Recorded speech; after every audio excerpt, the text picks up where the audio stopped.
Ramogi nen kuyo e kinde ik mar Lucy Wanjiru Wairimu, ma en achiel kuom jotije kambi mar Royal Media Services. Lucy Wanjiru osebedo katiyo e kambi mar Royal Media Services kaka Jachan Picha kod chenro mamoko. E ik mare ma otime gwenge mag Kiaradhi manitiere Kangema e kaunti ma Murang'a, familia mare, osiepe kod jogo manotiyo godo opare kaka nyadendi manetiyo e yo makare kendo ne odak maber gi jogo mane otene. Nyocha ne chunye ochot bang' yware kod tuo e osiptal moro Nairobi ka.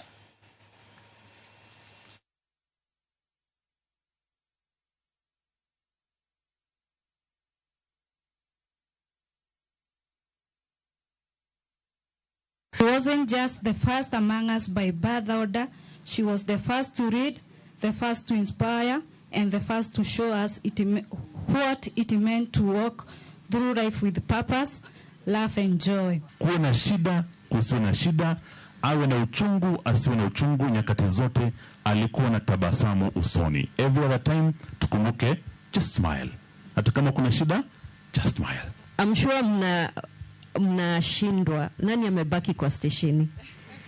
That is the power of Lucy. Kama kuna mtu alikuwa amependwa ni Lucy. Najua mmeshangaa Purity. How many friends Lucy had. She was a powerful lady. Lucy faced her illness with remarkable grace and courage.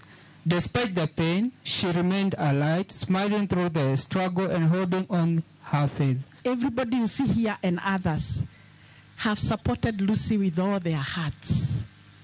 Is that true, Tim? Everybody rose up to support Lucy.